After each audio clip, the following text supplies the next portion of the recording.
Man, you want to talk about a great conversation had? First off, we started talking about how she got the name Goggle Girl. That's the whole other thing. But then we transitioned to how the most pivotal moment in her career came at a very interesting time that it could have went very left for her and it could have went very right. I'm gonna give you a hint. It has to deal with COVID. And that moment in her life really propelled her forward to being this caliber of player that she is now.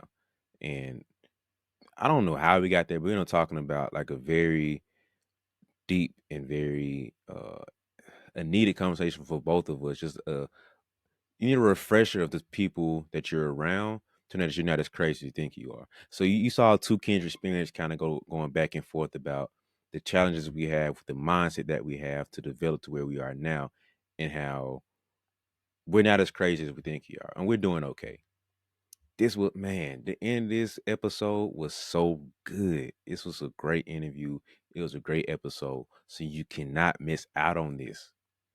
The gems dropped at the end, the perspective dropped at the end is everything. So do not miss out on this episode. Do not miss out by not listening to the end. Don't skip to the end because the things at the end apply to stuff we said earlier. So it's gonna weave through of a whole bunch of game and a whole bunch of gems. This is a great interview, man. I appreciate Ray for being on here, taking time out to do this conversation with me. And I appreciate you guys for watching. And I appreciate you guys for listening. This is a dope episode. Thank you guys for tuning in. I know you enjoy it. Rhema Pegues. What's going on, man? Nothing much. How you doing? Man, I'm good, man. I got Miss Goggle Girl in the building, so I'm excited to have you here, man. This is a special episode for me, man. So I'm glad you're here. I'm glad to be here. I'm glad to be here. Thank you for having me. It's no problem, man. I think, you out here busy saving the world, with your goggles and everything. So I'm just glad you spared a little bit of time to come be with little old me. So thank you for that. I had to come correct with my glasses, you feel me? I'm a glass. Hold on, let me make sure I'm polished over here so I can be on point. Hold on, okay.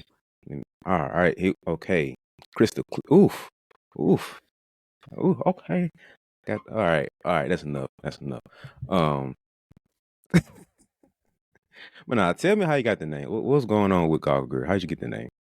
So, transitioning from my middle school to my high school career, my mom told me that I can no longer play in my glasses. All my career, anything that I did, I played in my glasses, and I had this little thing called crookies that I used to use to like hold my glasses together. And my mom was like, when I get to high school, she was like, "I'm not finna keep running through pairs of glasses, multiple pairs of glasses, and stuff like that." So she was like, "You got to choose between contacts and your glasses. I mean, contacts and your goggles." I'm sorry.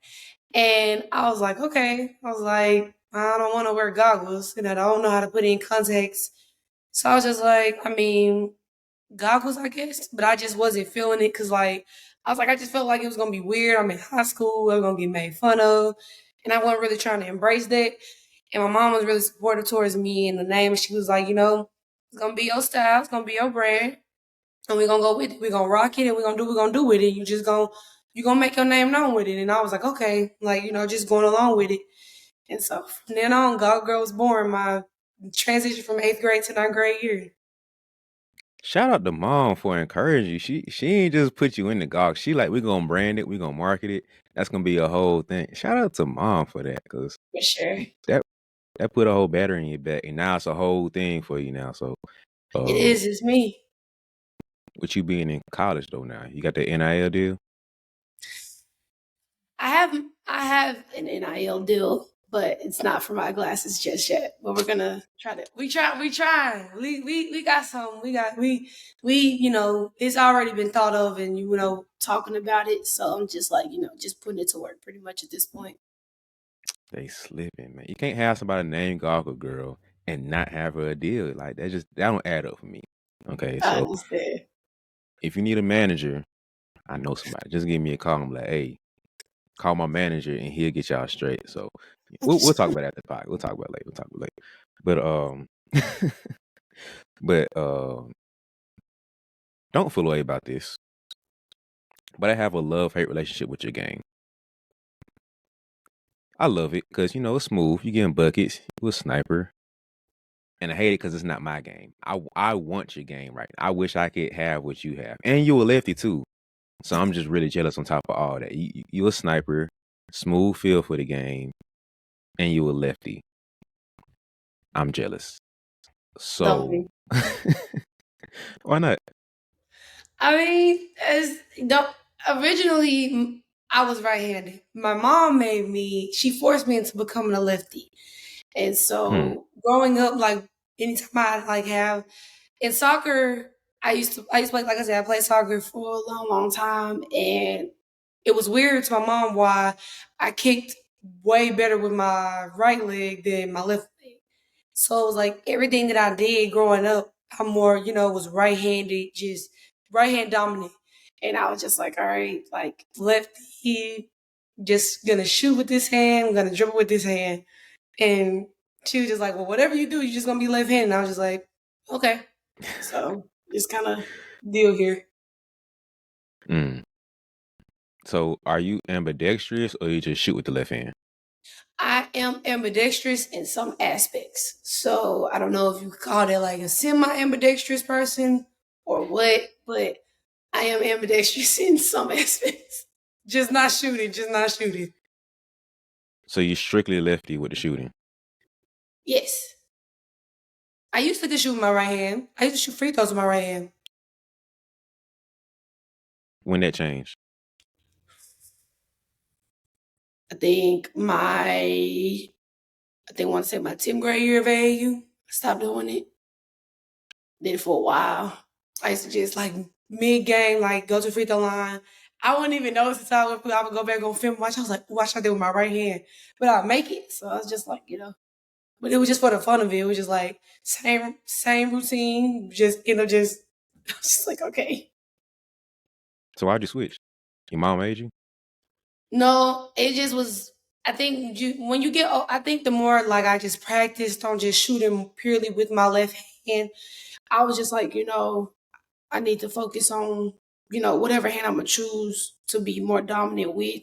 I need to focus on Mhm. that hand more and not be trying to switch back and forth because I feel like, they just kind of was throwing me off.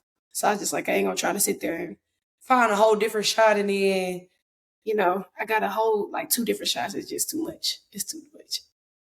I got you. I got you. So, um, were you always this smooth? Like, what did you always have the game that you have now? I've always gotten the compliment that you're telling me now. I've always been told that I do a lot of things in a smooth fashion. I just I was known for being more finesse. I've always been known for being a lot more finesse, and just doing things that most people kind of just. I'm not a ooh-ah player, but like you'll Hmm. be like, how did you get to the basket? Like off of just like that, or like how did you make that shot, or like just different stuff like that. But I ain't just been I ain't changed really too much. Mm. Because I was looking at some clips of you, mainly like high school main clips I saw, and I geek out on passes. Like passing is like my thing that I can like just it does something to my soul to watch some good passes. And you have a couple of them in your bag, and that's what I'm thinking about. So, did you always have the good feel for like the passes and everything, or did you kind of develop that forcefully? I guess you could say. I definitely I had that in middle school, but I never really embraced my passing until I got into high school. And I played behind my teammate that now plays at Old Dominion, India Buford. And she like, I don't know, I remember ninth grade year, she sat there and like did a behind the back needle pass between two people and transitioned to me and I like blew it. It was so many people at the game. And like it slipped right through my hands and I was like, and she was so upset with me, and I was just like, "I'm so sorry," but it was just like her game of like her passing game made me more appreciative of like being somebody that dishes out the ball a lot more and stuff like that. So that's a lot more times that I just started like recognizing passing. That's where I got my IQ from. More to Mm, say, just really just watching other people and just mimicking and just trying those passes. Like when I would see how the defense would react to some things that I would do, I would just, make a certain pass and just be like, There we go. So what was your first thing? I like to call it superpower. So like, what was that strength that you had before you developed the IQ in the passing? It was Hmm. shooting. Yeah, definitely shooting. She was a sniper at first. Okay. Okay. So who would you say you pattern your game after the most, or you just like you feel you resemble the most out of everybody? You talking about like anybody? Yeah. Oh, well, I grew up watching a lot of James Harden, so I knew you was like gonna say it. that's what I grew up watching. But I mimicked a lot of my like rhythmic motions on the court after Kevin Durant. So like I used to like everybody knew like if I came down the court I would like do like a one dribble, right there, right hand dribble up into my shot. Like I watched it so many times growing up. So I just was like, I'm gonna mimic that after him and I'm just gonna keep on going with it because it's what worked for me. Like I would have a hand in my face and I just one dribble straight up just like that and that just cash. That's how it was. That's how I tell myself, just like cash. Mm, I respect that. I was not expecting KD. I'm not gonna lie to you, but I can see a little bit of that in your shooting because you just once the ball in your hands, it's already gone.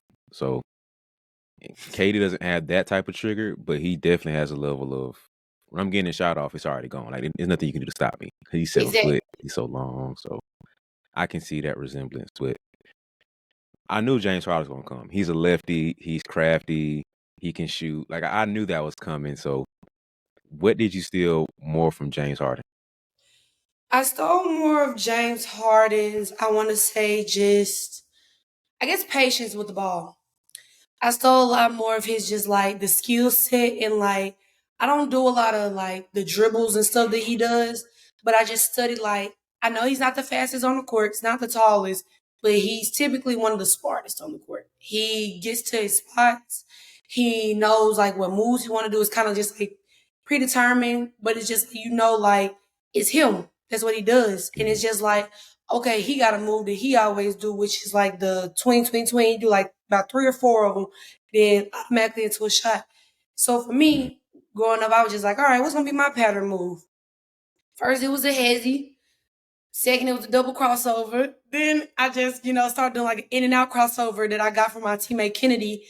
And I was just like, just from there, I just was kind of just, just trying different things. I was just trying to find like moves that would kind of just help me get into my spots and just, Mhm. keep me at my strong suit, which was at the time shooting and driving and stuff like that. So it's just kind of where I, kind of mimic my game after him is just the patience and everything like that.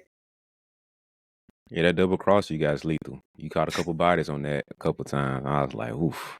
Oh my, oh man. 'Cause I saw one highlight. You had a girl. I think you was coming down transition, or you was like semi transition. You just bop bop, and she was lost. I didn't see her after that. Um, rumor has it she still ain't been found to this day, but I'm I don't know. dead. I don't even know who the girl is. So I ain't throwing no shots. It ain't personal, but nah, that double cross is lethal for you. So I see how you can get that from James too, because he does have a level of he's very simple, but he's still complex at the same time. If you take out all the extra dribbling, he's very simple.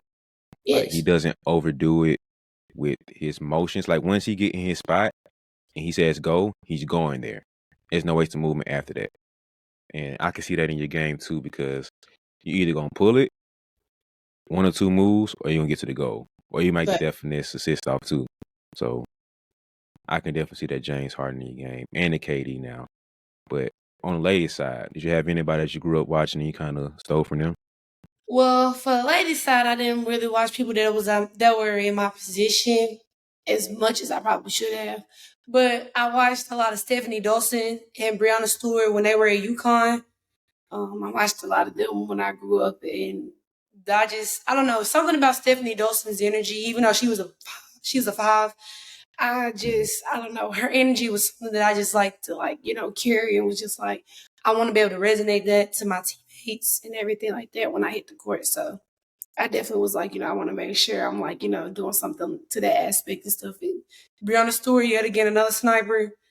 I'm just trying to, just trying to do what she does.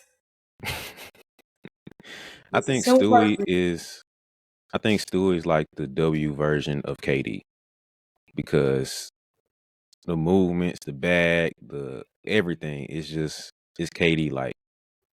So I can definitely see what Stewie comes in. Right. How'd you pick the 5? I have no clue.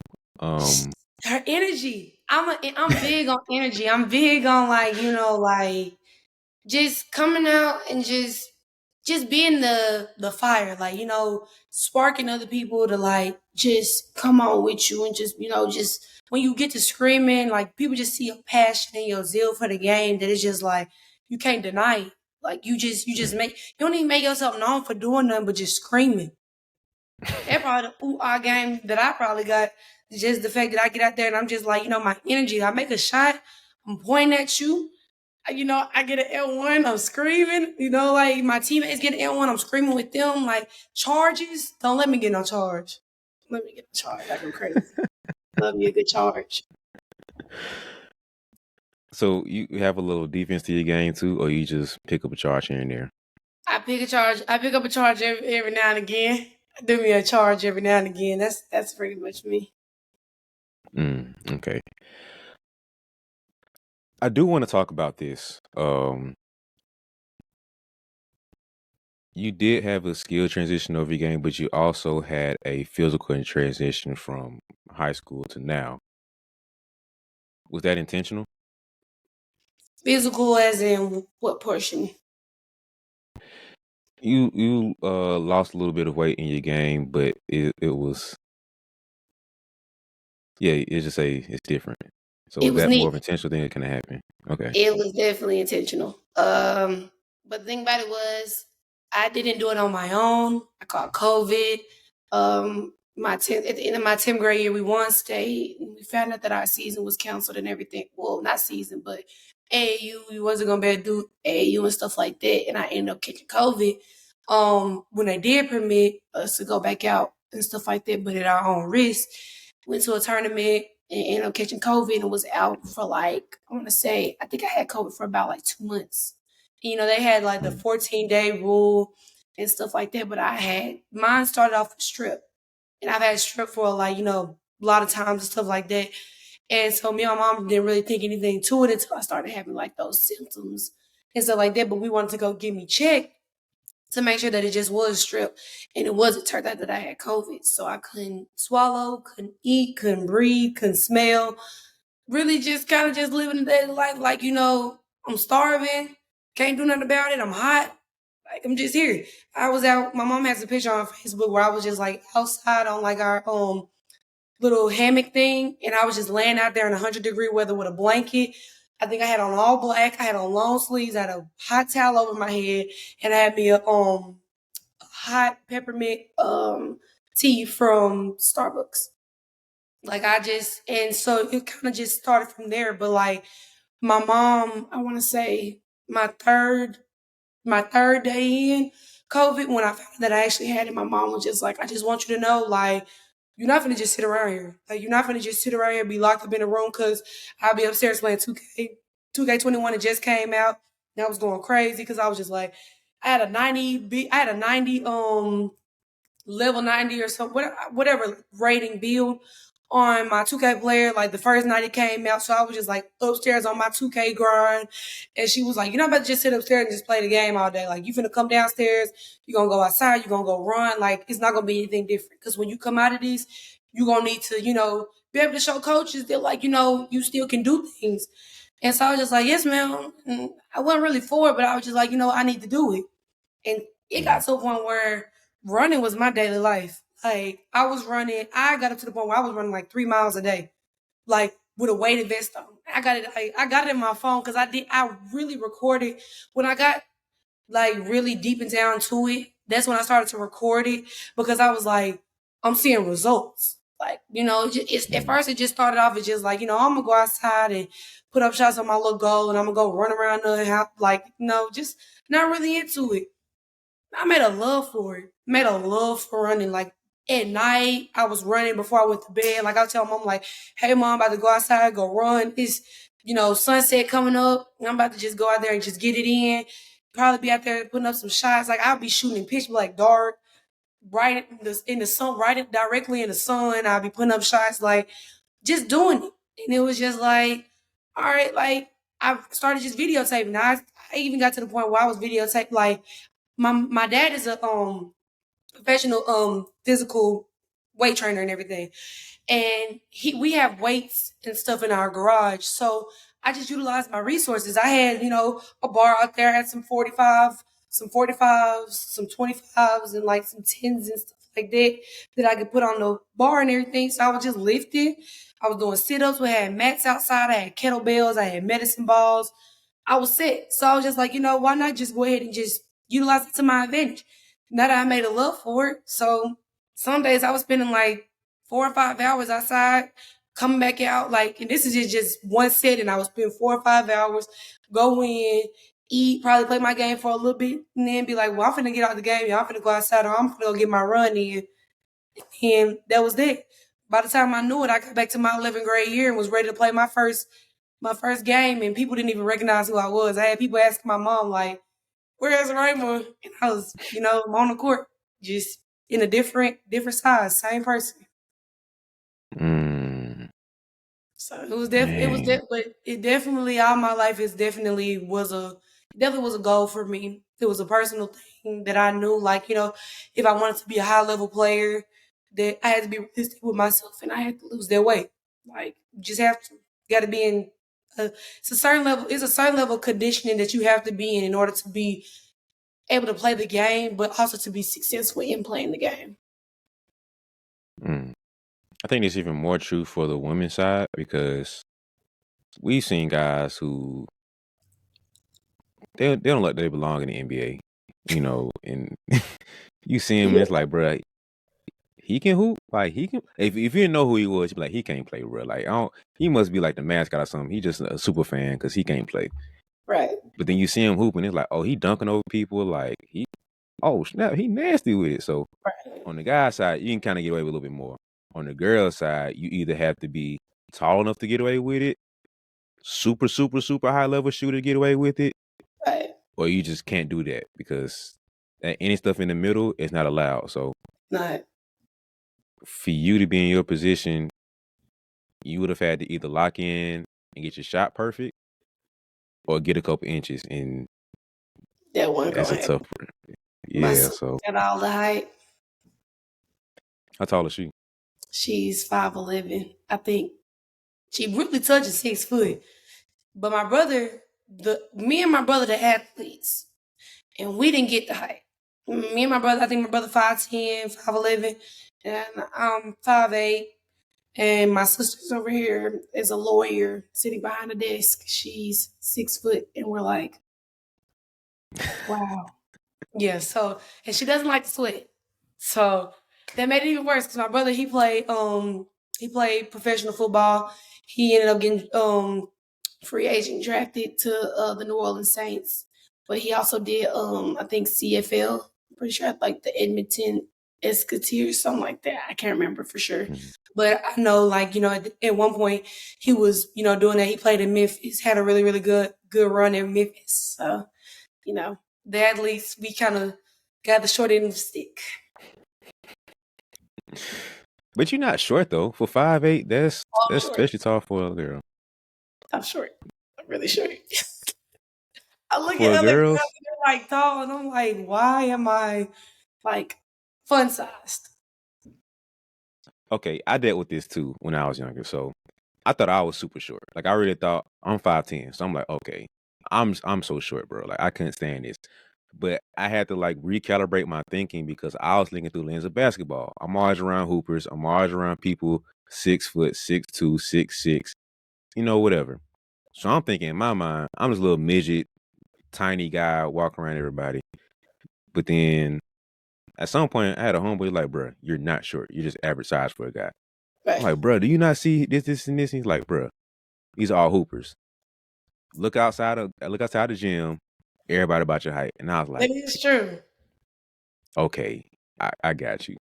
And That's true. so you're comparing yourself to hoopers. Hoopers are not normal people. You have abnormal human beings walking around you. You're I didn't tall for a girl. I did not think about that at all. Because when you said it, I had to really take that into perspective. I was like, oh, yeah, some girls are pretty short. Hmm. So I take that. I get that. I get that. Okay, okay. I'm glad I could help you out with one little piece on this podcast. but but yeah, yeah, you're not short. You're 5'8", so I stop that. take it. But if you don't mind me asking, you don't have to answer. I get it. What was your weight before COVID, My if way you before remember? COVID. Definitely it was like 215. I lost almost over like 70 pounds almost when I was in COVID. I had got up to like 230. I got up to 230.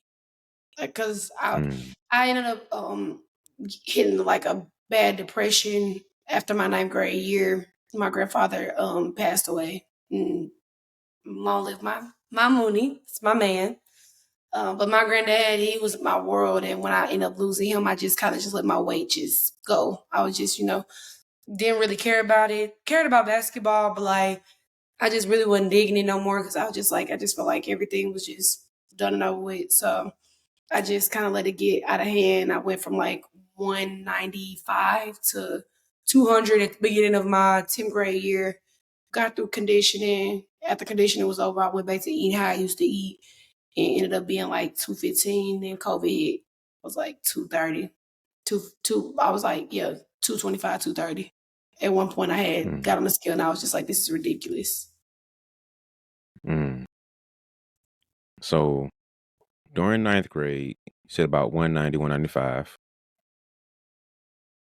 Incident with your granddad plus COVID put on put you all the way up to about 230.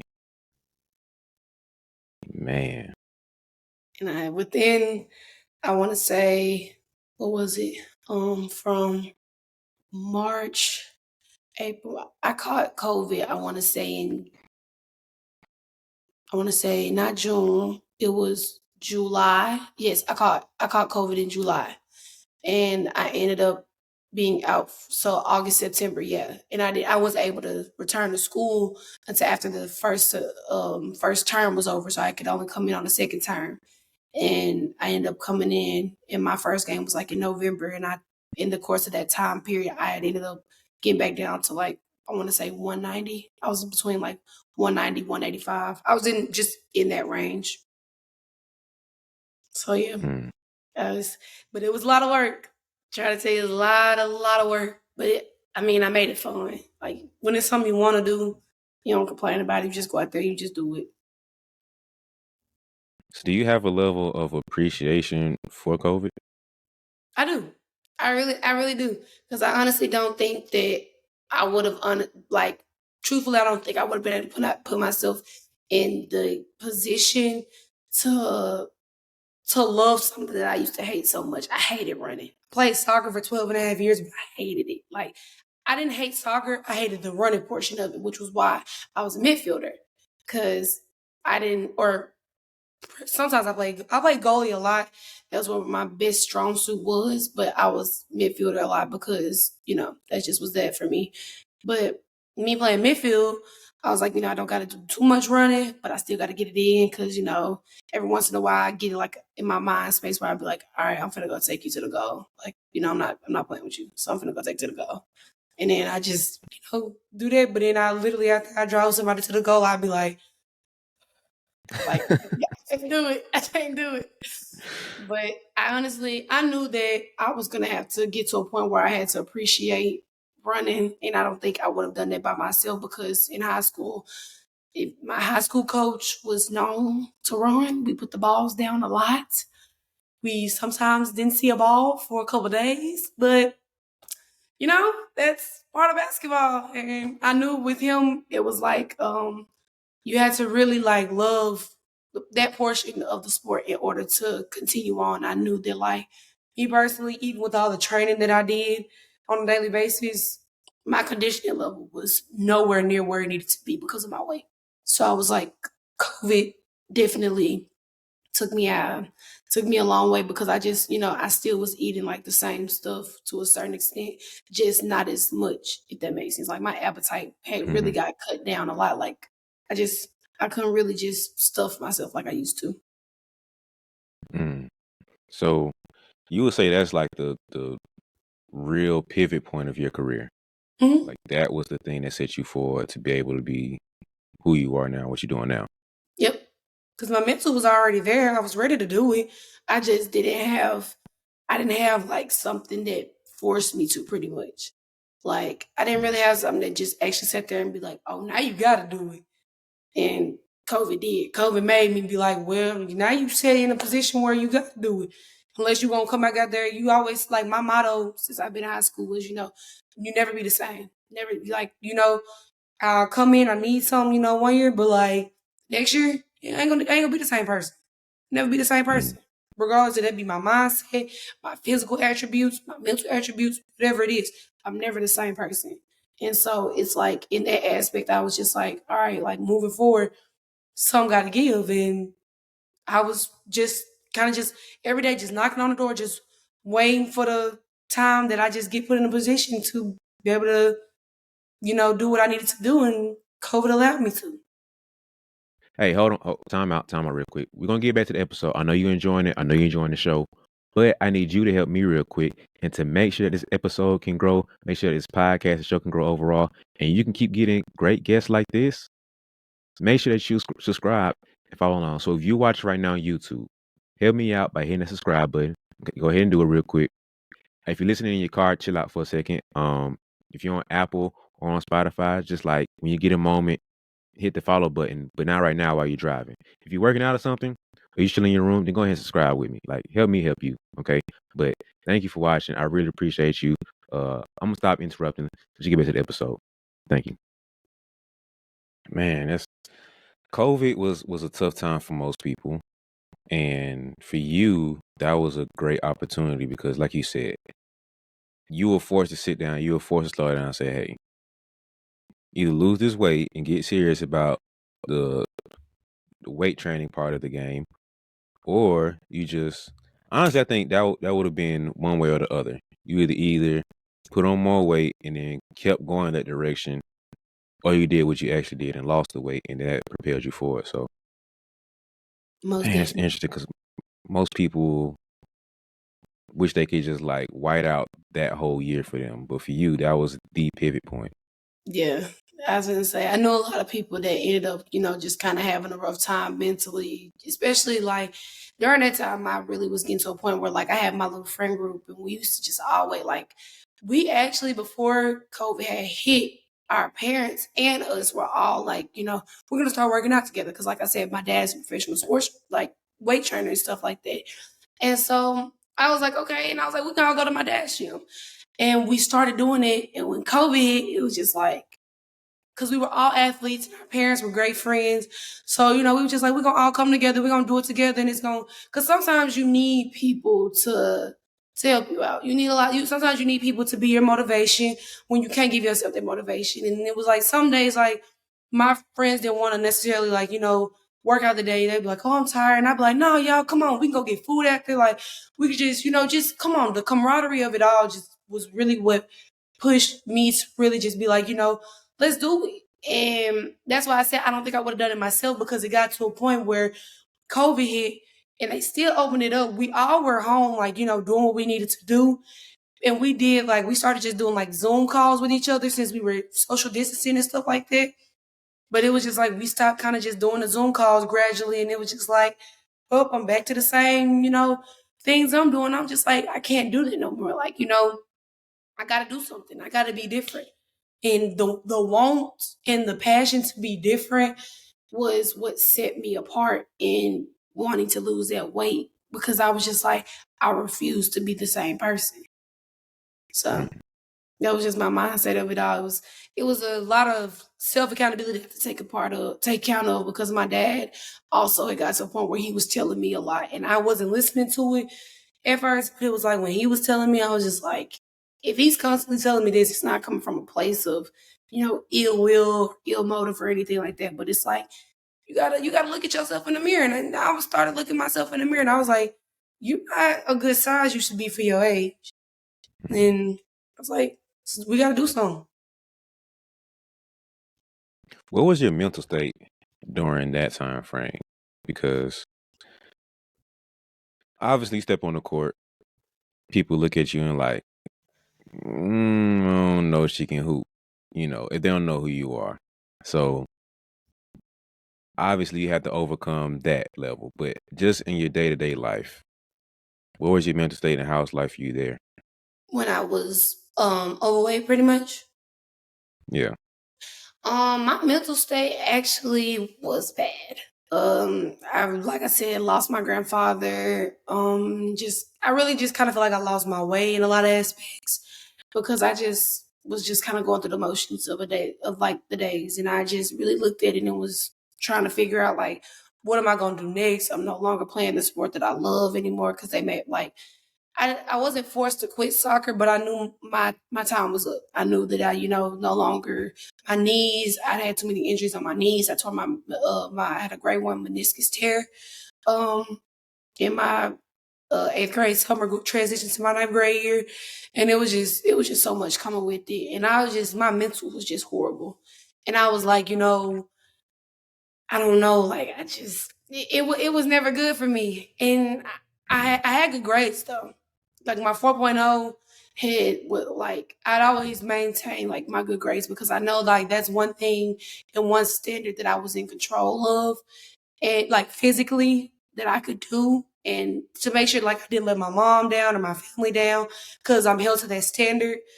And it was like, at least I have to be able to do this for myself to make myself happy. So my grades were really like the only thing keeping me afloat.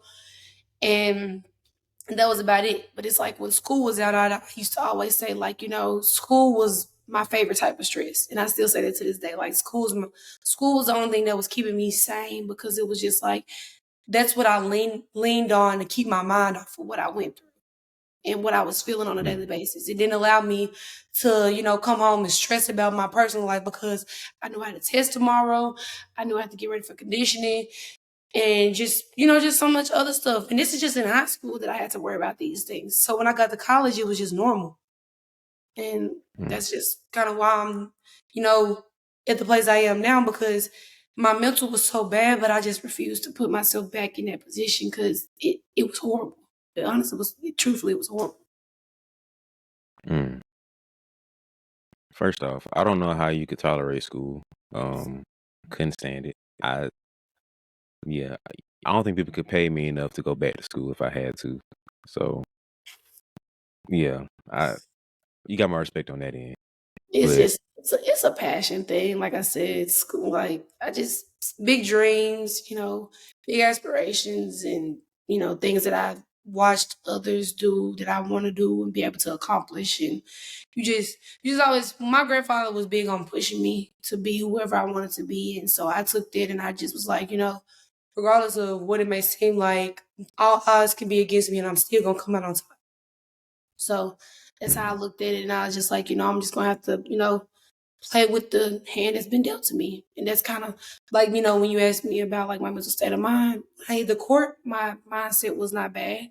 Like I knew when I got in, I was gonna hit a three. And I hit one every game that I got in. That's gonna say I was a high percentage 3-point shooter my ninth grade year because that's what I came in for. I was like 6, 7 men off the bench, but they knew if I came in, it was to get a three. And that's exactly what I did. I did that a lot of times, and I, changed the momentum of a lot of games my ninth grade year because of that. Because a lot of people didn't feel like, she's not gonna drive, so what are we gonna do? And I sat there and I pretty much just went that way and did it. So that's kind of why I am who I am.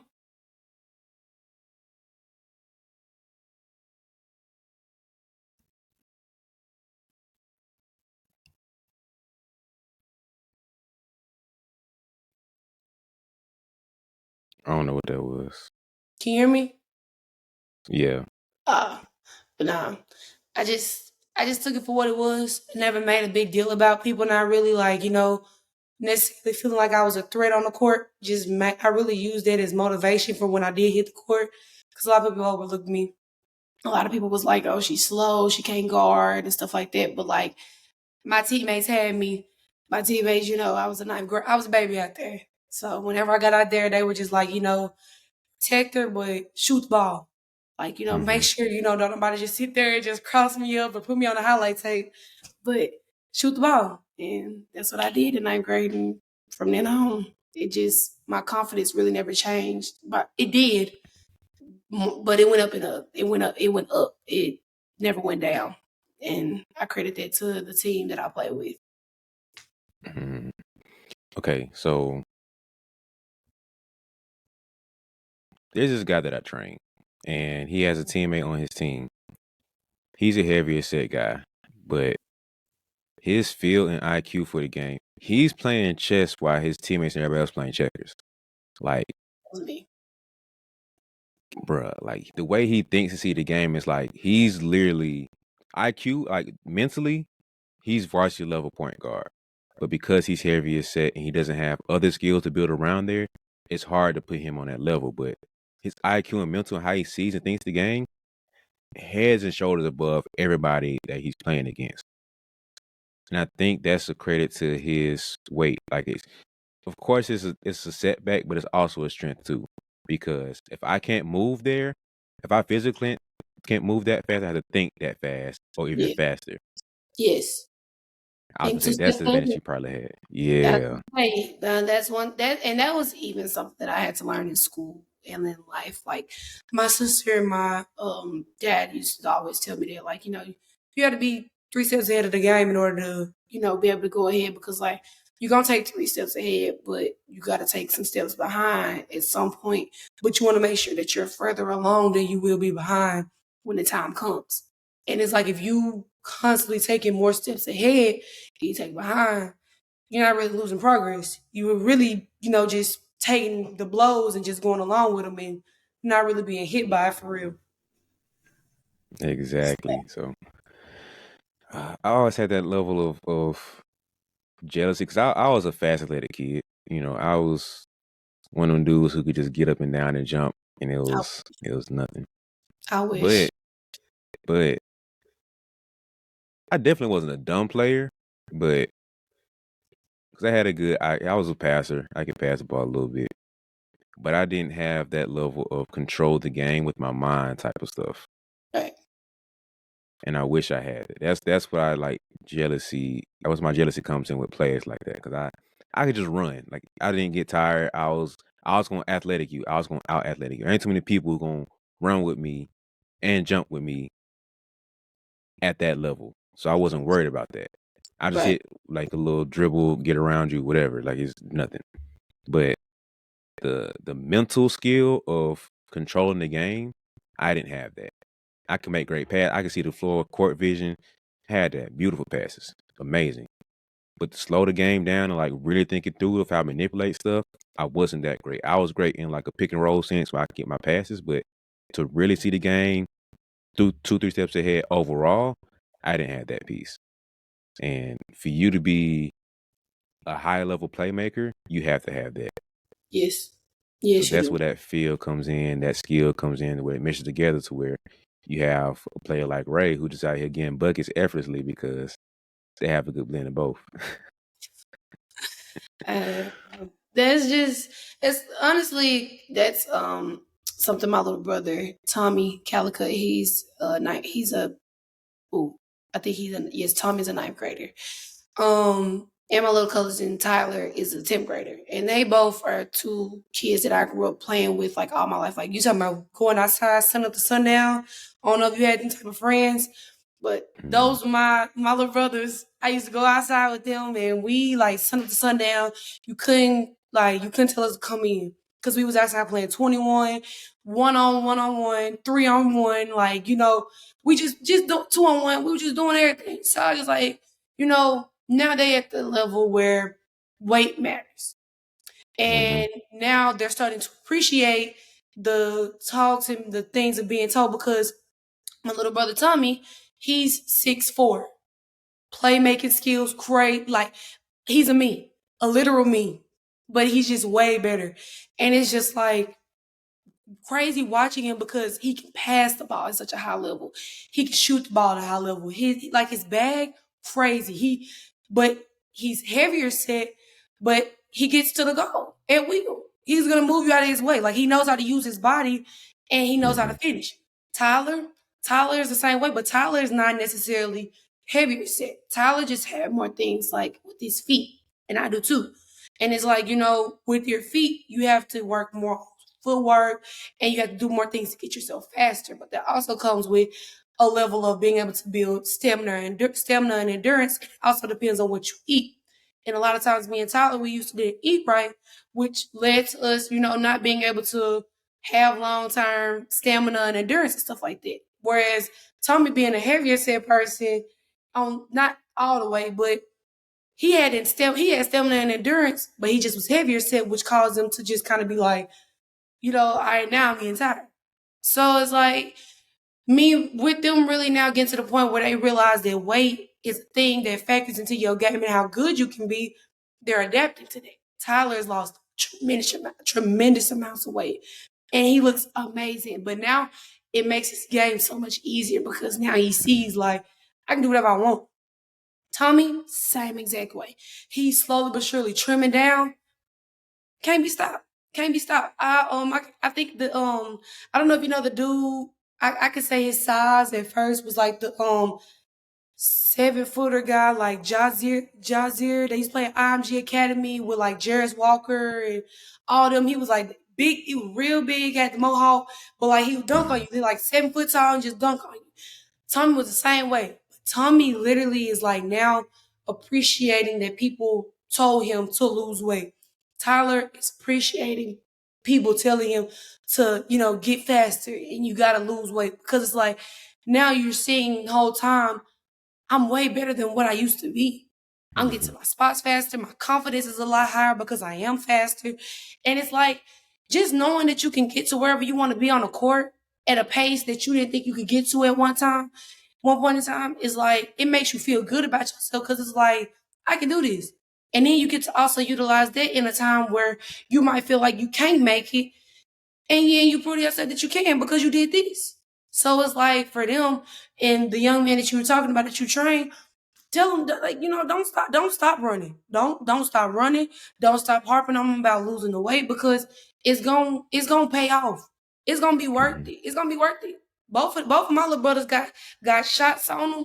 They got drives. They got high IQ levels, but they understood at one point we had to be mature enough to realize that like I can't be the same size and think I'm gonna, go D1. I'm gonna be able to go play at Kentucky. I'm gonna be able to play at, Kansas or all these good schools and be Mm-hmm. oversized. Ain't no coaches recruiting it no more. They want stockier, built guys. That's what they were telling me. They was like, they want these built guys and stuff like that. Become me. And that was a challenge for them that they took. And now that they're doing it, it's like I'm proud to see like the results of it because now they on they JV right now, but you can see the varsity level maturity coming along with them, and there's no doubt that they'll be on varsity when the time is needed. Mm. Are you gonna be a coach? That was good. No, I'm not really trying to be, but my assistant coach at high school told me that he sees me being one, so I'm not gonna knock it, but that's not my dream. So I think when my time's up playing basketball, I'm just gonna put it down. I'm gonna go pursue my, medical school career. Mm. That's my That plan. that that was a good, passionate, thoughtful, informative spiel that you just gave. I think Thank that a lot of players. This is a somewhat hot take. I don't think a lot of players can just because you play at a high level doesn't mean you think the game at a high level. They're not right, able to transfer their thoughts and ideas to other people to where they can understand it and comprehend it even closer level like they can. For right, example, Michael Jordan, GOAT, amazing. Anything outside of him playing basketball has not been successful. right, He wasn't a good owner. He didn't pick the right people, so on and so forth. And so for you to be able to sit here and like, okay, this is what happened for me to lose weight, and this is what players are developing and going through. And if you'd explain it that way, I'm like, okay, maybe she got a little coaching in her. So I just wanted to see where your head was at with it.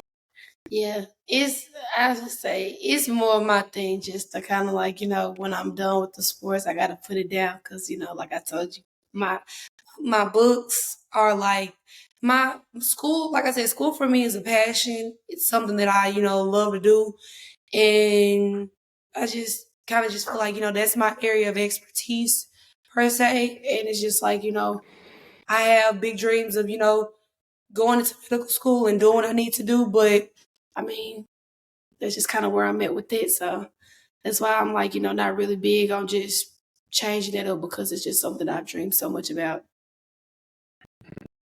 Do you want to play pro? Not necessarily because I just I really haven't looked at as much into it, but I play every day. Like I try and train and practice as much as possible as if I am trying to go pro, and so that way that I can translate it into the game if the opportunity may need be come to me. I can try it, but I'm not gonna knock an opportunity if it does come to me though. I will say that. Mhm.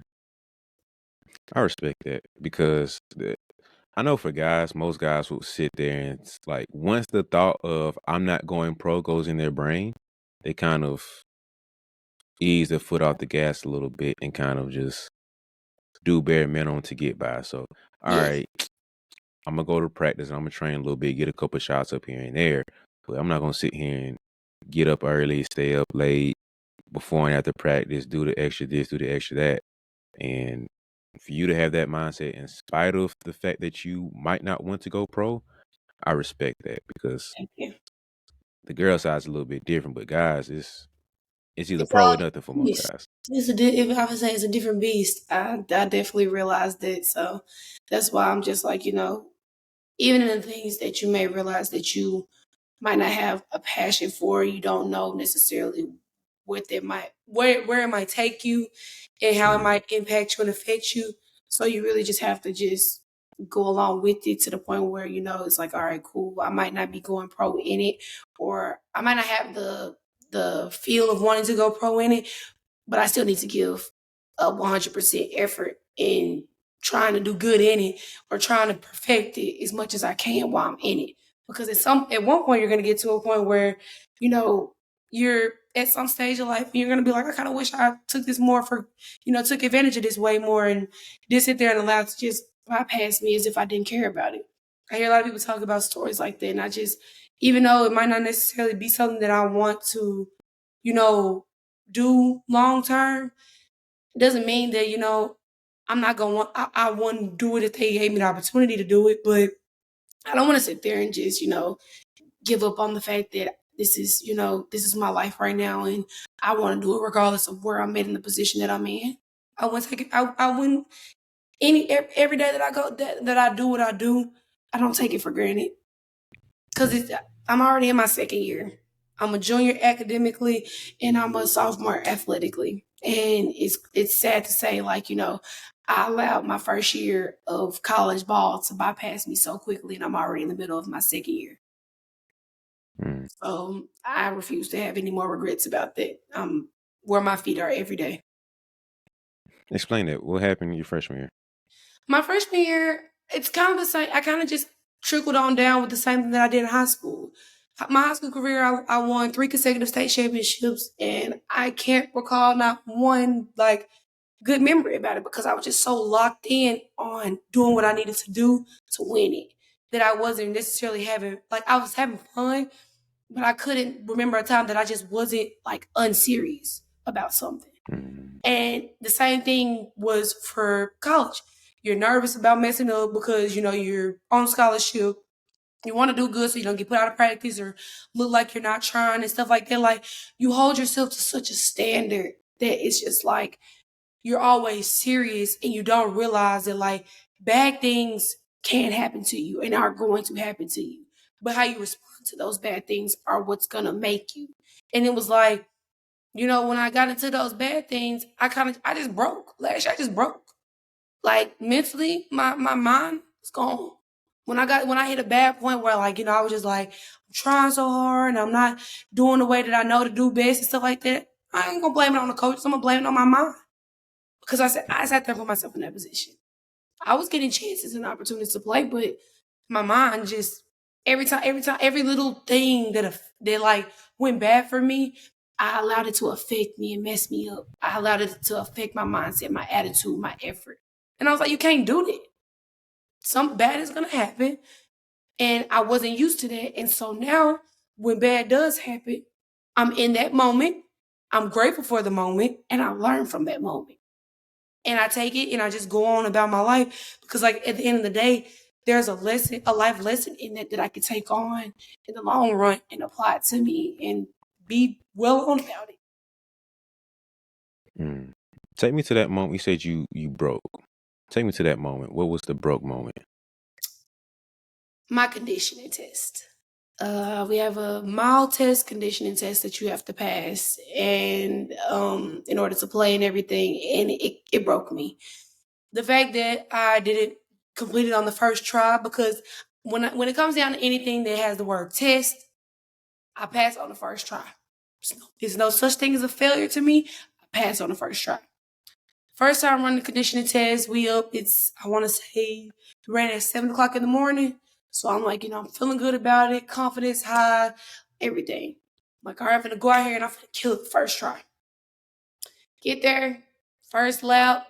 We run them in laps. We had 4 laps. Run my first 2 laps, make them in the time that I'm permitted, supposed to make them in. I'm like, all right, got this. Get to my third lap.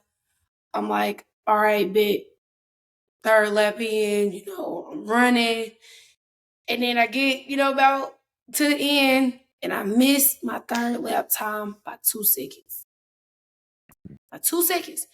And it affected me so bad that I knew I was out the race. And it hurt so bad because I was just like, why do I have to sit here and endure this and not even realizing like, this is something I wanted to pass. This is something that I had my mindset in that I was gonna do well in and that I was gonna do right on the first try. And it was like, I did it. And I was upset with myself because I have a standard. And I didn't meet that standard that day. And I allowed it to just take me completely out the game. I had to, after that, pretty much, and I was like, trying to see the bright side of it and everything like that. But I still had to run my fourth lap. You still had to run it. But my time got progressively worse. I missed the second lap by 8 seconds. The fourth lap by 8 seconds. It hurt me so bad. Second time I came out there to run the mount test, which was the next following week, I sat there and cramped up. Got to the third lap, passed the third lap. I had one more lap to run. Got to my fourth lap, cramped up. And I was the pacer of the group. I paced the group that was going. I ran with the forwards, and I paced the group. And kid you not, cramped up, and the forwards made it. And I was just hurt because I was just like, why am I not passing this test? Like, what am I doing wrong? And I allowed it to just break me. Every time I went out there and ran, it just broke me, just broke me, just broke me. And literally, the day that I passed it, I was in the worst condition mindset possible. I'll tell you what I ate on the day that I actually passed my mouth test last year. I had a McCrispy chicken sandwich from McDonald's. I had a sweet tea, and I had me a large fry, and I had me 2 cookies. And I went out there the next day. That was the night before. The day of, I had a biology test. I had my last biology test that I had to take. It was my midterm. I had to take that before I went out there and ran it at 12 p.m. in the afternoon. It was blazing hot. It wasn't like extremely hot, but it's pretty good outside. That when I walked out there, like I was sweating already. I got out there and I literally had cried because I had to study for my biology test because I just pretty much allowed it to make me a mental wreck that I had to run the mile. And it crushed me. I wasn't focused on my test. I just was like jotting down answers and whatever I came up with in my head that I could remember. I just really remember, like, I just went out there and I was just like, you know what? Whatever today, baby, that's what it is. I called my mom. I was like, you know what? If I don't make it today, I'm done. Quit. And I'm not going to do it no more. I'm done college basketball if I don't make it today. I kid you not. Went in there, took my biology test, made a 90 on my biology test, drunk me a ultra peachy keen monster, and went outside and just ran them out. Just cried my eyes out before I went into my test because I was having a panic attack. Cried my eyes out, went in there, took the test, made a 90 on it, came outside, dressing up, get ready to go out there and run it.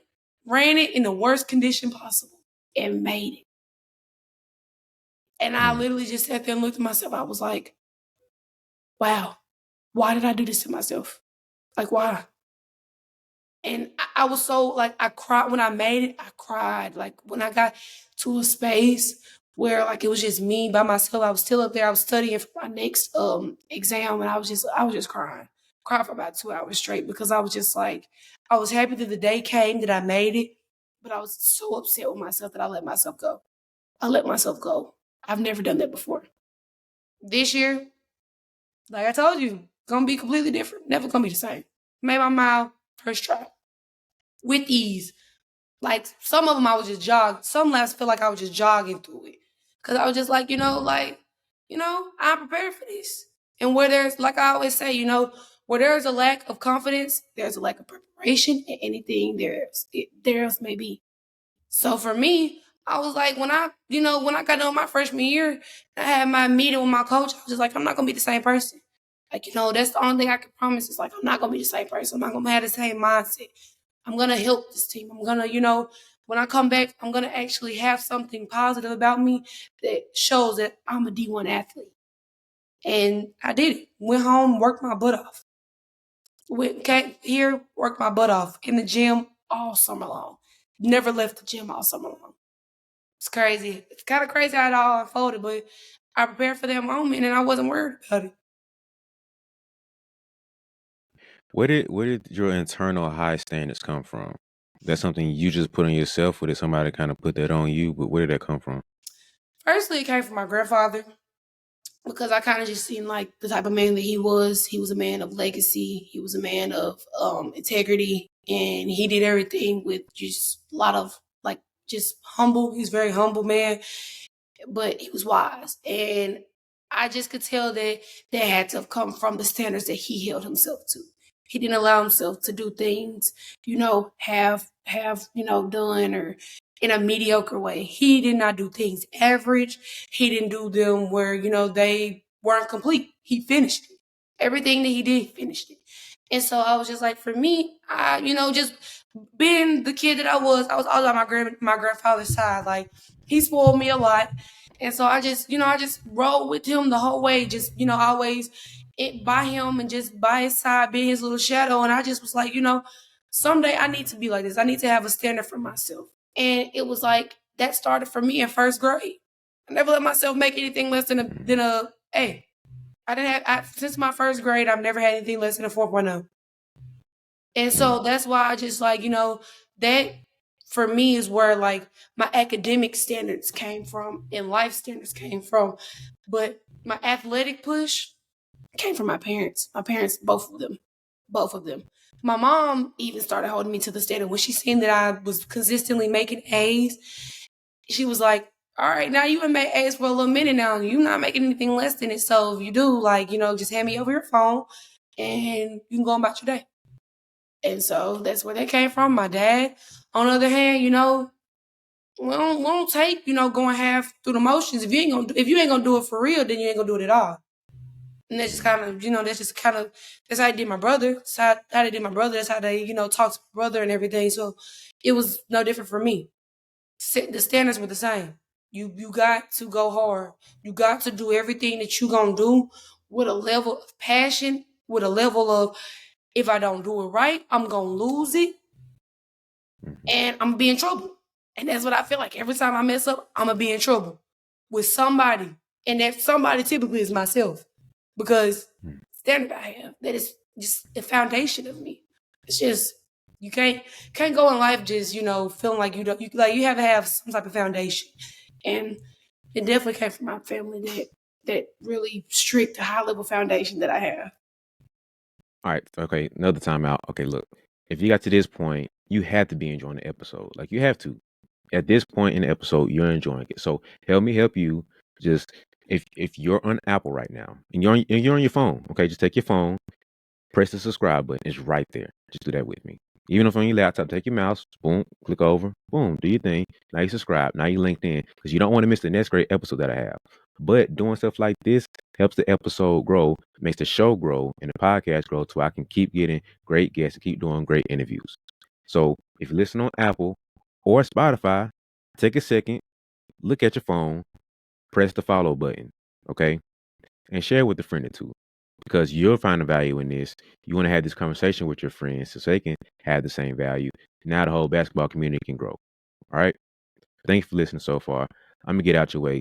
Let's get back to the episode. Appreciate you. I respect that, and I can relate to that too. To where I hold myself to such a high standard, but I won't say I'm definitely as high as that. I give myself a lot more wiggle room and leeway and stuff because I stopped caring about school like in middle school. Yeah. I was smart. I could do the work, but I was like, this is stupid. So I just didn't try as hard. Right. And I would do enough to where I felt comfortable with the grade. So if it's a class I know I could do, if I know I get an A in this class, like I did good in history. I could do what's another class? I'm tripping right now. Science. If I know I get a B in science, I'll take that. Math was my weak point. And so when it came to math, I would kind of get a feel for what I could do, and then I accept whatever I could do. Right. Anything below that, I'm like, maybe. But the whole thing was like just pass the class. Right. So I didn't hold myself to such a high standard. I would adjust my standards to what I wanted to be, and then from that standard on, that's where I really like accepted for myself. Mm-hmm. But it wasn't a good thing overall because I started to that bled over to my regular life. And I wish I had a high standard for myself across the board with everything. But it hurt me too because I would hold myself to such a high standard and I didn't give myself grace when I did fail, when I did fall. It's a balance. And do you not know that's a realization that I had to come to this year? That's something that was really hard for me because I sat there and I was just like, why is it that I can't do all of it the same? Why can't I hold myself to the same expectation and everything and the same result come out to be the same? And it's like, because sometimes the level of expectation that you have in this aspect is unrealistic in this one. Like, not every area of your life are you going to be able to be 4.0 perfect. You're not perfect. Just because you have a 4.0 doesn't mean that at some point you didn't make a B or a C or a D or a F. It just means that you made more of the good grades than you did the bad grades. And that's really where my mindset flipped this year because I was like, regardless of how it all may turn out, do more good than bad, and the good will resonate more with you and it will follow you. Because when you do the good, that's what's going to appear most. But when you do bad more than the good, then that's what's going to come. Like whatever you do and whatever you feed yourself in whatever aspect you might want to take that's what you're going to do. That's what you're going to present. And so that's what really got to me because I was like, what you realize now, like I'm just now getting that. I'm just like that's just now a realization that I had to like get to for me because I was trying to take like my 4.0 thing and approach that like in my, like I said, my daily life, my sports life, my social life, everything. And I like people thought I was crazy. It was like, you trying to have friends, like, baby, you like this, you ain't perfect. And I'm like, I never act like I was perfect. Like, no, not that. But it's like your level of where you try to be, it doesn't seem like you reason with anything. You don't compromise with anything. You don't try to be lenient. And that's why you break so easily because you don't give yourself any room to make mistakes. Leave room for error. I'll tell anybody that, leave room for error. Because if you don't, you're going to become the error. And you're going to become a permanent that you might not realize in the moment. But when it does happen, you're going to be very upset with yourself. And you're going to feel like you let yourself down in aspects that you really didn't. It's just your mindset. It's what you thought you did. So I'm glad me you can relate on that because that's something I actually had to talk to one of my friends about, and I was just like I just hate that I'm just now realizing that, but I'm also grateful that I'm still at an early age to realize it. Yeah, you still young. You have plenty of time to adapt and grow. Because when I was in college, I didn't. You think you grown. You think you doing something. Ah, nah, nah, nah. So far from it. I was so far from it. Like I did have a good perspective on me still being young and not knowing everything, Mm, but I still felt a level of you can't tell me nothing at the same time. Cause I'm pretty stubborn and hard headed, so it's whatever. That's never gonna change for sure. But one thing I can say is that with the standards I have adapted to where I'm a human being, and human beings make mistakes. So all right, cool. Now I emphasize more of the bounce back.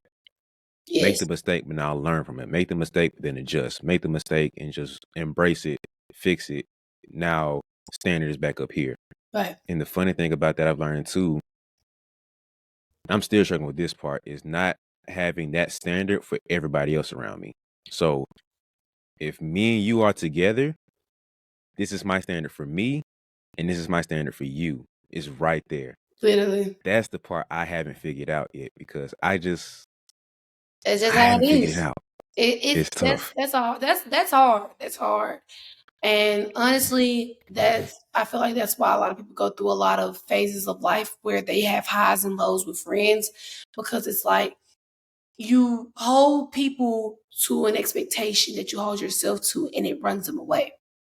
Because it's like a lot of people don't have the mental capability and the mind space to hold what you can hold.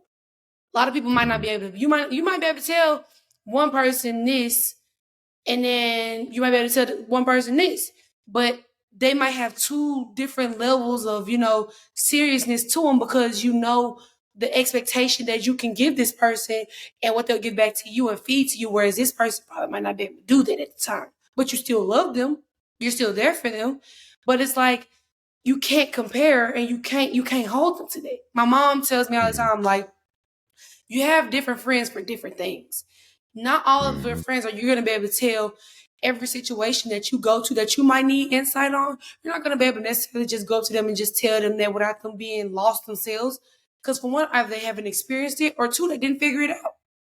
So it's like, you really can't put anybody and put that sense of pressure on a person to where they feel like they're obligated to be at that expectation and meet that expectation. Because at that point, everybody has an expectation and a standard that they hold themselves to, but that's their level of perfect that they're trying to reach.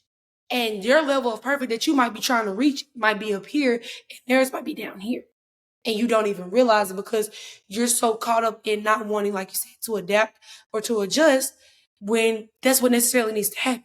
And that's what that was a major lesson for me. Adaptation is needed. You have to adapt to your environment. You have to adapt to everybody that is around you in order to blend in. Not to fit Mhm. in, but just to blend in. Because if you don't, that's when you become isolated. That's when you become the black sheep and everybody looks at you and it's just like, I don't want no dealings. Like, you got it.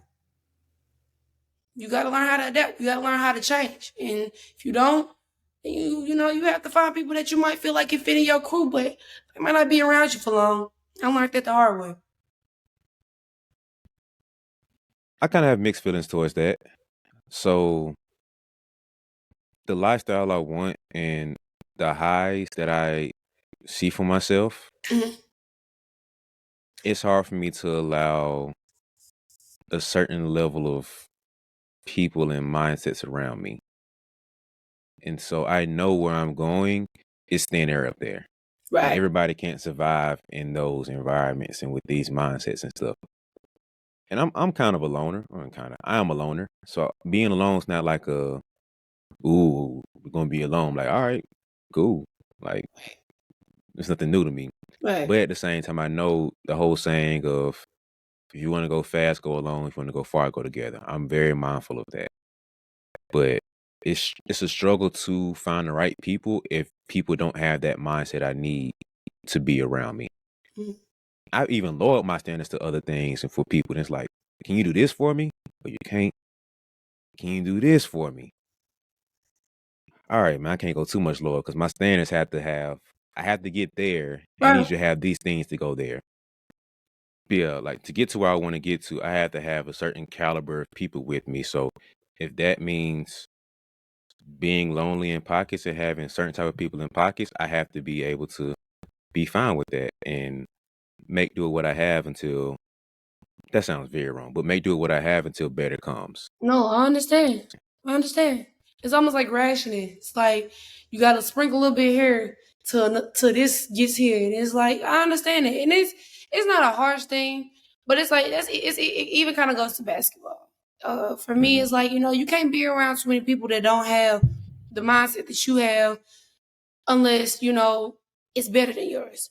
Unless they're in a position where they feel like well, I'm trying to get higher than you, so like I kind of almost like to compete with my friends, like not in a sense of like oh yeah, I'm better than you, like no, but it makes you better when there's a sense of competition. There is also a sense of motivation. You go so far, and you never realize how much it helps you. But it's like a lot of people like you shouldn't see your friends as competition. I see my friends as competition, but I see them as also people that I want to see win and the people that I want to win with. I don't see them as people that I want to lose. I want the competition to be you get to where you going and actually surpass where you going, and I do the same, or you do better than where I went. But it's never a thing of I'm trying to sit here and watch my teammate, get to a level, or my friends or anybody get to a level where I'm just like I'm competing with you so bad that I want you to lose or get hurt or anything like that. It's never the case. But if you never put into perspective that you have to push people outside of their comfort zones in order to show them what you want and what you expect of yourself or what you would want them to do for you, then you're both just going to be two content people. You'll definitely be content when you allow yourself to be around limited minded people because that's the only thing that's in your environment. You might be so far fetched and you might be this person that can do this, that, and this, and can think like this. But at some point, when that's all that you're around and all that you're surrounded by, it's gonna resonate to you, and you're gonna also become what you're around. That's why a lot of people are like, you are what you listen to, or you are what you eat, because it's true. What you feed yourself is what you become. And it's like for me personally, at such a young age, a lot of people don't realize that, but I'm glad that I do, because it's like you can't keep people around you that don't have the same mindset and goals as you. It's not to say that you don't love them, but when they don't have the same mindset and goals as you, it intimidates them to the heights that you're trying to go to. Some people fear you when you sit there and be like, you want to go to the league, and they be like, well, how are you gonna go to the league and we here? Do you not know who I am? Do you not know what I'm trying to do? Do you not know where I'm trying to get? I ain't worried about the statistic. I'm gonna be different. When people was at there my 11th grade year when I tore my ACL after my third consecutive state championship, I was supposed to get 4 for 4 on state championships. Kid you not. Tore my ACL. And everybody's like, oh yeah, Pegues out for the count. She not gonna do this. She not gonna do that. She done. All the branches done.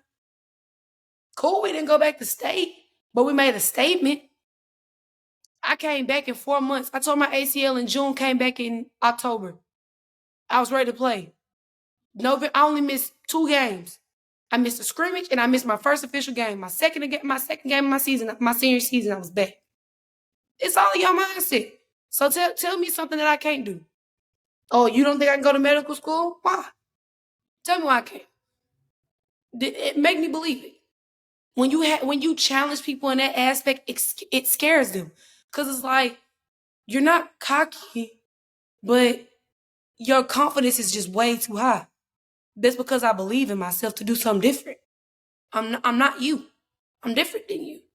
And if you can't reach up to that level and accept that that's who I am, I have a certain level of expectation that I expect my friends to push me to. And if I don't feel like they do that, then I have to go. Because at that point, you're holding me back. If you're not going to be truthful with me about all aspects of my life, you can't go with me. I need somebody that's gonna break me down the way I break myself down, but also build me up the way I build myself up. I reason with myself, but I'm also not gonna sit there and just be like, yeah, you do this perfect, and you just, girl, you bombed 4 layups back to back. You didn't play no defense. You missed this assignment. Like, no, I'm right here feeding myself this, and you praising me. What's the purpose? You're not gonna be honest with me. You're not gonna make me better. And so that's why I understand where you're coming from, because that's how I feel. You have to sit there, you have to kind of water things that you want to grow around you. And that comes with adapting. Sometimes they have to adapt to you, and sometimes you have to adapt to them. But it has to be a mutual thing. It has to be two people doing it, and not just one saying that I'm gonna do it and the other person not. You gotta buy in. That's the lesson that I'm just learning right now. You gotta buy all the way in. Because when you don't, you come out with a result that is it just portrays less. It portrays less of what you are and who you are. And so that's why I'm like, hey, if it mean that, my mindset gotta scare you off, then that's gonna have to be it. If I'm not necessarily who you seek to be around, because my mindset is just so much stronger and can take so much more of my mental capabilities, push me to a level where I have to be self accountable for the things that I mess up on, and I have to be real with myself, then I'm sorry that we might not be matched. But you just have to go on. You have to live your life, and I have to live mine. No love lost. And that's just that. I can hear your mic. You might have to take your mic back. Can you hear me now? Yeah, I hear you now perfectly. All right. You ever been to a church service and the pastor, like, you feel like the pastor just followed you that past week and they hearing like and hitting on everything that you need to hear? Yes. You just kind of did that because you was like hearing everything that I've been thinking about for a minute and everything I've been kind of like saying to myself. I'm like, bro, how you know me? Like, how did I tell you this on the low? Like, that's what you just did right there, because that's really what I've been going through and dealing with, man. I'm trying to tell you, I kid you not, like, it makes no sense that, like, I sit there and I look at myself and I almost wonder, like, why I am the way I am. And it's because I'm very observant.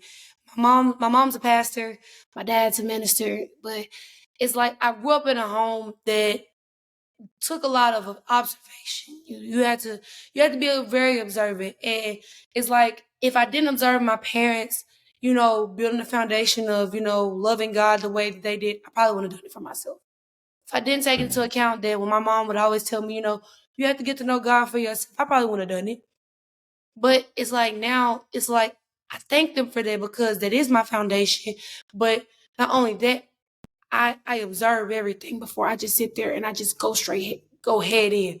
Cause I used to be very naive. I used to let people just do whatever they wanted to me. Just, doormat, feelings, anything. I'm here, heart on my sleeve, everything. I'm here for, like, the knife, take it, do whatever you want with it. And mm, it's like now I'm different because you don't get that same version of me anymore. Nobody gets that same version of me anymore. I am who I am. You can accept me for who I am. You can hold my mistakes to me. You can charge them to me, or you can really forgive me the way I'm gonna forgive you if you do me a certain way, and we can go on about our lives like people should do. But it's like at the end of the day, the world changes a lot on a daily basis that I see. A lot of things in generations change. I see that the generation that I'm in and the ones behind can't take the truth a lot of times. We don't like to hear the truth, but we need the truth. But I'm glad that I had such a family that fed me nothing but the truth, that I expect nothing but the truth from anybody that I come in contact with. So when you can't take the truth and when you can't give me the truth, I can't be around you. When mm. you can't be realistic with yourself, I can't be around you. And that's in sports, that's in academics, that's in life, social groups, anything. I can't be around you. And it's no offense, it's nothing, but it's just you can't keep putting that sense of pressure on yourself to try to adapt to a lower mindset rather than having somebody meet you. Have them meet you. Meet me where I'm at. And if you don't feel like I'm where I need to be, push me higher and you be higher too. Don't push me to a level that you don't want to be pushed to, because then you're going to hate me. You're going to push me to something and don't think I'm going to give it back to you. That's crazy. I feel like the golden rule, everybody be like, do unto others as you want done to you. That's what I'm going to do. Whatever I give to you and you give me in return is what I'm going to do to you. And if you return with returning the favor of what I'm doing for you, I'm going to give that back every time. It's going to be consistent. You're not going to get anything different because that's what you need. Anybody that's in my life will sit there and tell you, like, I don't sugarcoat things. And they don't sugarcoat things with me. I don't let nobody in my life that don't sugarcoat nothing. No. They sugarcoat stuff. I can't. It makes me nervous because it's like, you might be behind a piece of information that I might need to get through this wall that I'm going through right now. Mm. But like I said, this generation, we real limited minded. We smart technology wise. Smart as in, being able to do everything else and being able to go out and do the physical portions of things. But when it comes to the mental portion, low lacking. Very low lacking.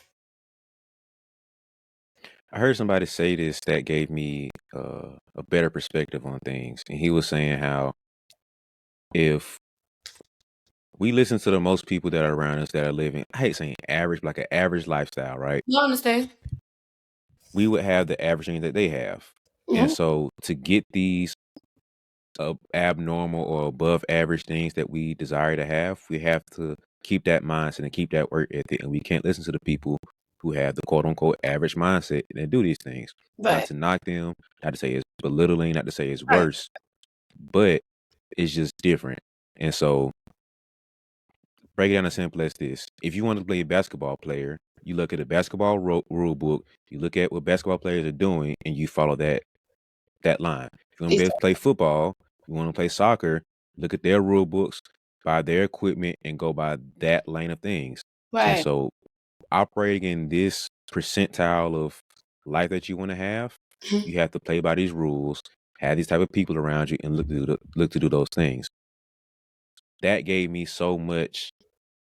I put a level of weight off of my shoulders, knowing that, okay, I just can't operate and think the way these people over here are thinking. Nothing wrong with them, but I'm playing by a different rule book because my game is different.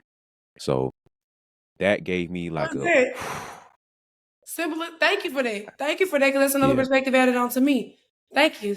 But that's true. That's true. yeah. So I knew that'd help you out because that's something I dealt with, but it it it helped me to love them where they're at too. Yes. Yes. Yes. So I just Ooh. realized that's the game they're playing. That's the rule that they're going by. So I can't be mad because you're playing soccer, I'm playing basketball, and you're like, hey, you're supposed to kick the ball. I'm like, bro, you're playing soccer. Stay over there with your lane. Well, Right. why are you wearing basketball shoes? You're supposed to have some spice. No, bro. You're playing soccer. I'm playing basketball. Similar. We have these things that are similar. We're all playing a sport. We all have jerseys. We all have uniforms. But it's different details that go into this game that I'm playing. Right.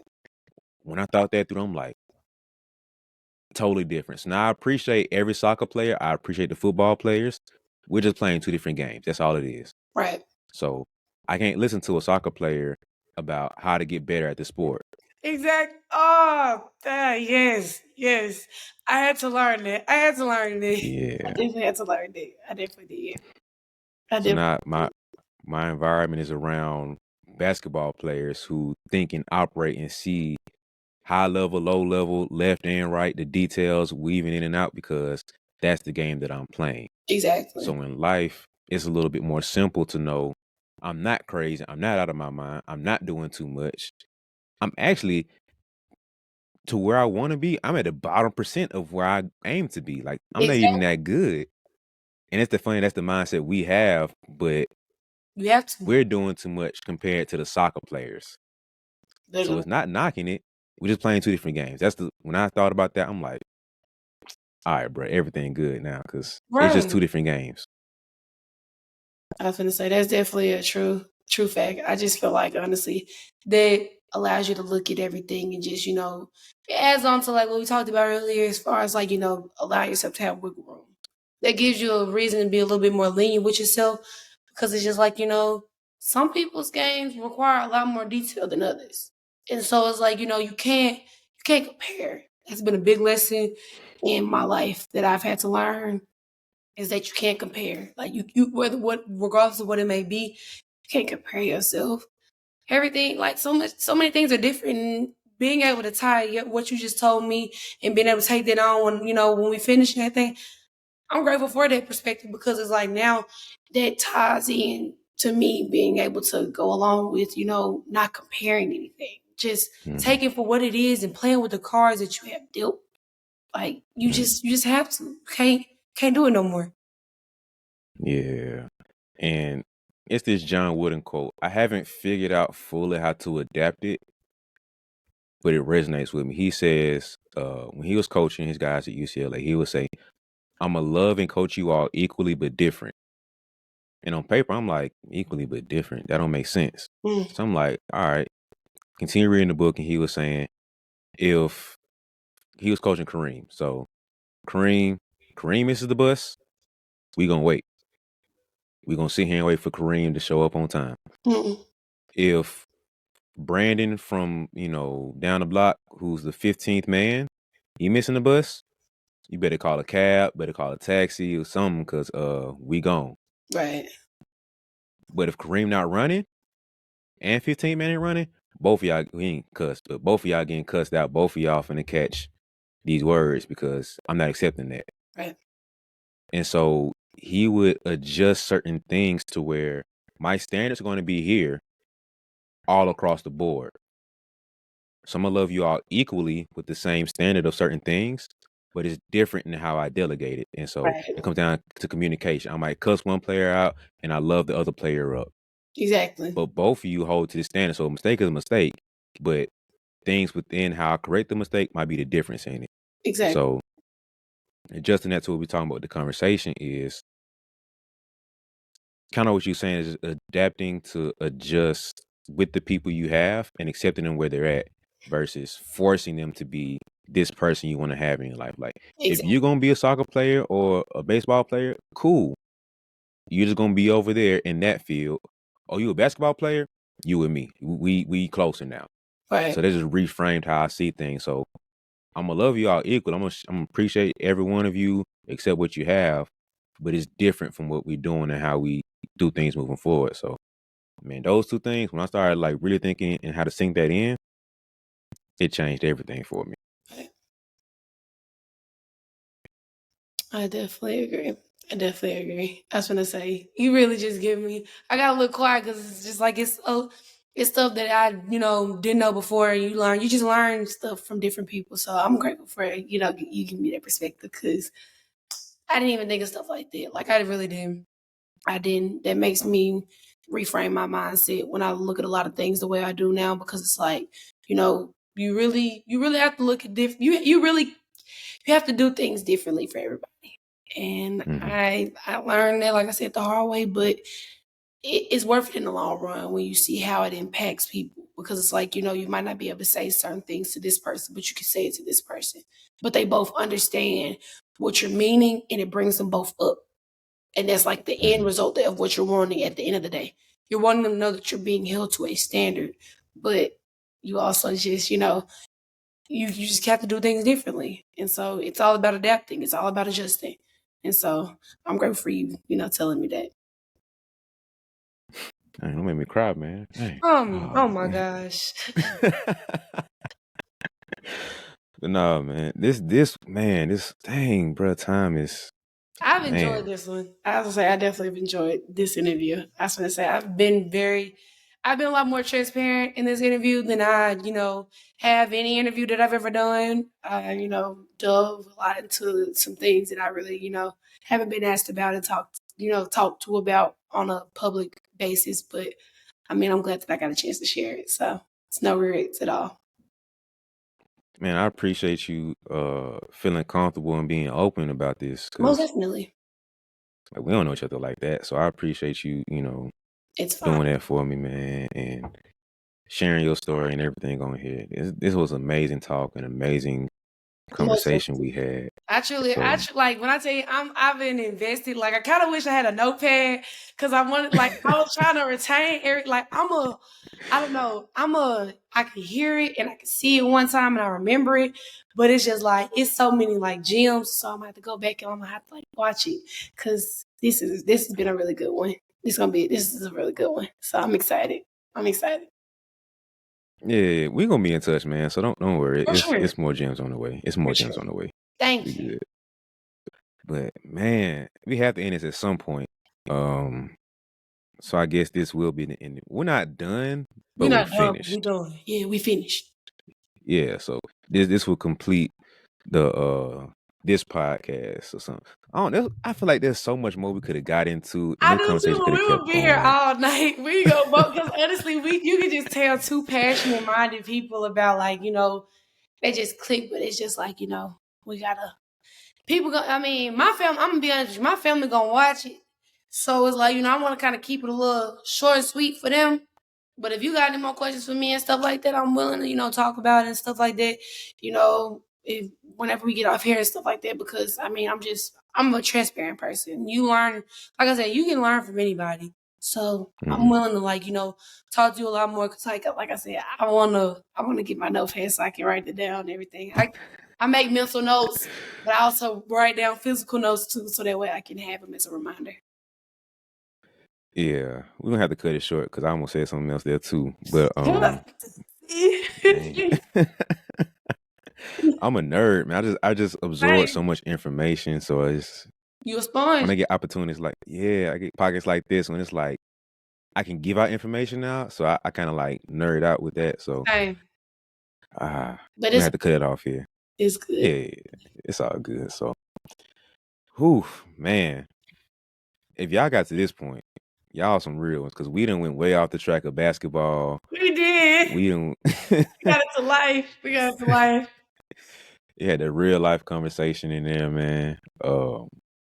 We stopped talking about your story and everything. We got hard left, but it was some gems in there. Like that whole pocket was some gems. So Yeah.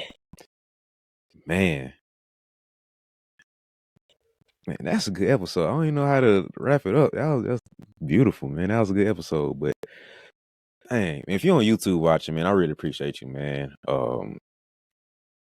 But if you want to help me out right here, if you want to help this podcast grow to get more dope guests like this and more dope conversations like this, hit that subscribe button, number one. Like this video, but share it. There's somebody needs to hear this, Jim. There's some young lady somewhere or some young man somewhere that doesn't understand that they need to lose some weight to get them to push to that next level. There's some little girl out there who mentally is not in the right space, but they know I can get in a better mental space because I heard her do it and I see where she's at. I can do it too. And somebody needs to have a conversation with somebody who's in this similar space of I don't feel like I fit in anywhere. And I don't feel like I have the right friends around me. Somebody needs to hear that. So why would you handicap somebody else being like in why would you handicap somebody being fed when they're over there hungry? Why would Yeah. you handicap them getting water when they're thirsty? Share the episode. I ain't mean to get that deep with it, but she pulled like the deepness out of me. So that kind of where my brain's at right now. So blame her for me being as deep with that. But but nah, just share and subscribe with somebody, man. They need this. And if you're on Spotify, if you're on Apple, same thing, hit the follow button, man. It all helps out to grow this show. It helps to grow, get, bigger and better things here. So if you do that, I'll appreciate it, man. You part of the BeBall Jones family. It's all basketball family now. So thank you all for your participation in that.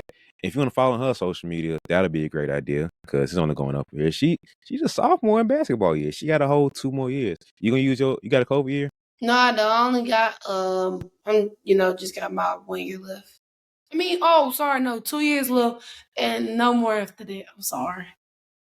Yeah, so she got a whole nother 2 years, man. So lock in on this journey with her, see how much further her game can grow and where her life takes her.